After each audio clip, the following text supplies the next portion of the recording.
Hi everyone and welcome back to the Retro Shack, and I'm currently patiently waiting for parts to arrive for other projects such as the second part of the Amstrad CPC series, the latest ZX Bearmulator boards which a few lucky people will get to build and test, the next part of the ZX Spectrum Plus upgrades, and also a fantastic new Can You Build a Brand New project that I'm really excited for. There's also a couple of videos coming up on computers that I missed out on in the 80s and that I'm really excited to have in the shack. So it's a busy time ahead, but what to do while I'm waiting? Well, how about looking at one of the biggest mysteries in the video game industry?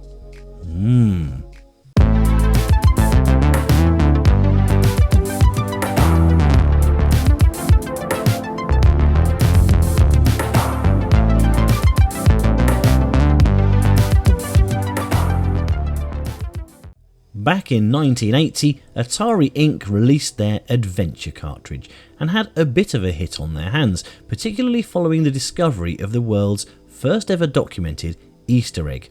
But if you've read Ready Player One by Ernest Cline or watched the Spielberg movie, I'm going to say loosely based on the book, you know all about that.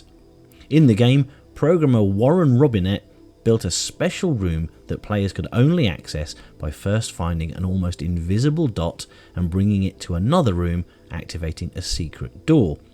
That led to a hidden room displaying the text created by Warren Robinett in nice flashy colours and in direct defiance of Atari's policy of not putting programmer credits in their titles at that time, partly for fear of poaching by other companies, but also to keep the programmers' egos in check when it came to salary negotiations. This policy had caused many now legendary programmers to leave Atari, David Crane, Alan Miller, Bob Whitehead and Larry Kaplan to name a few, but this act of defiance by Robinett had left Atari in a bit of a pickle.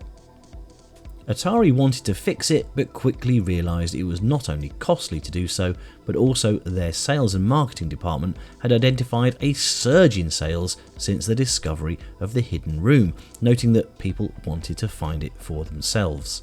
Atari relented and not only dubbed these kind of hidden features as Easter eggs, but also making it a policy that all future games would include Easter eggs to find as well.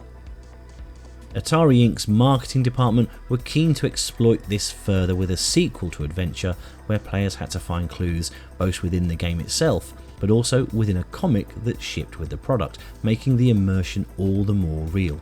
In 1982, Atari Inc. released Earthworld, the first in a planned 4-part series of adventure games in the Sword Quest series for the Atari 2600, and an accompanying contest with prizes totaling a whopping $150,000, or $440,000 in today money. The prizes were all created by the Franklin Mint and were valued at $25,000 apiece. For Earthworld, the prize was the Talisman of Penultimate Truth, an 18-carat solid gold disc studded with diamonds and the birthstones of the Zodiac and topped with a miniature white sword. For the second game in the series, Fireworld, the winner would bag the Chalice of Light, a goblet made of platinum and gold studded with diamonds, rubies, sapphires, pearls and a green jade. Game number 3, Waterworld, would grant the winner the Crown of Life, a solid gold crown decorated with diamonds, rubies, sapphires and aquamarines.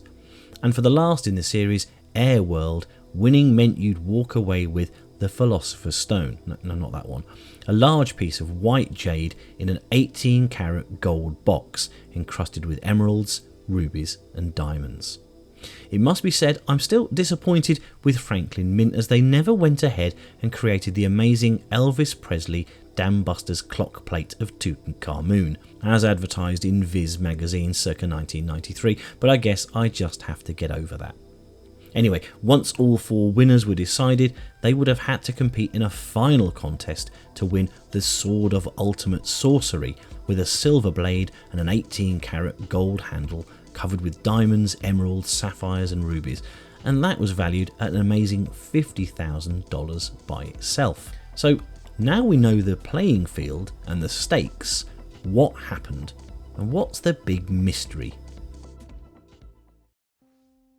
Well, following Earthworld's release, over 5,000 people entered the contest and declared that they had solved the game, but in fact only 8 people had in fact completed the game correctly. All 8 were brought to Atari, and eventually Stephen Bell won the contest and did indeed walk away with the Talisman of Penultimate Truth. Nicely done, Stephen. With Fireworld's release, Atari got a similar number of claimants to the prize, with 73 of these being deemed as valid. Atari moved the goalposts slightly here and asked all 73 finalists to write an essay about what they liked about the game, and selected the top 50 replies to continue in the contest. In January 1984, Michael Rideout was the eventual winner and won the Chalice of Light. Not taking anything away from Mr. Rideout, personally I think this was a very poor show by Atari and turned a challenge from something objective and empirical, solving the clues and completing the game, to something requiring a totally different skill set, and then subjectively judged. Not cool, Atari, not cool at all. In any case, at this point all is going according to some sort of plan, with the third title, Waterworld, ready for release, and work well underway on the final title in the series, Airworld. And then, bang! The effects of the video game crash of 1983 started to take a major toll on Atari's fortunes. Cash was tight and cutbacks had to be made, and the Sword Quest project was cancelled. Or so Atari thought. By starting this endeavour and advertising the contest and its prizes, Atari's lawyers insisted that the company finish the contest for fear of litigation. To limit their exposure, and in another dodgy move in my opinion, Atari only released Waterworld to members of the exclusive Atari Club. Naughty Atari. In mid-1984, right in the middle of all of this, Atari was sold to Jack Tramiel, the ex-CEO of Commodore International, and he wasn't interested in games at all. Now, what happened next is where our mystery really starts. Most of the people who entered the Waterworld contest were told that they didn't qualify for the contest, when in fact they had met all of the required conditions. Then, apparently, Atari secretly invited all of those with correct entries to a special contest, where the eventual winner supposedly received the Crown of Life, but this winner's name was not publicly revealed due to the distinctly ambiguous sounding, quote, legal requirements. As the final game, Airworld, was never released, Atari stated they were unable to have the ultimate final contest, and instead granted the winners of the first 2 games an additional $15,000, and the 10 finalists of Waterworld $2,000 each. And this is the real meat of the mystery, with the fate of all the prizes falling into a kind of urban legend status. 5 treasures were created. Michael Rideout maintains he still had the Chalice of Light stored away in a safe place. Stephen Bell reportedly melted down what he could of the Talisman of Penultimate Truth, getting around $15,000 for it. No one seems to know the fate of the jewels and the small sword. Also, no one seems to know the fate of the Crown of Life, or who supposedly ended up winning it. There are rumours that the winner, whoever it was given cash instead.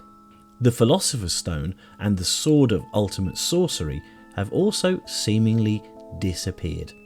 Some say that Jack Tramiel had whisked them away as part of the Atari sale, and some people even stating that the sword had been seen on Jack's mantelpiece in his home, although this could just as easily been a family heirloom or a totally different ornamental sword.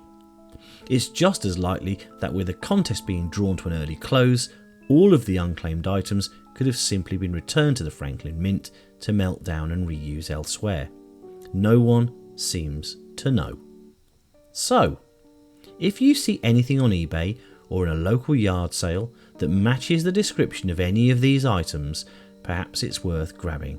You never know, you may end up owning a piece of one of the biggest mysteries in video game history. Hey, perhaps you're watching this and thinking, I was there, I won that prize. Get in touch, the world needs to know. In any case, I hope you enjoyed the episode, and if so, please subscribe and hit the bell for notifications of new content. Please leave your comments below, as we always love to read them. If you've got anything you'd like to donate and see featured on the channel, please drop us an email. If you'd like to support us, there are links for Patreon and our Buy Us a Coffee page in the banner on the main channel page. So until next time in the Retro Shack, it's goodbye from me.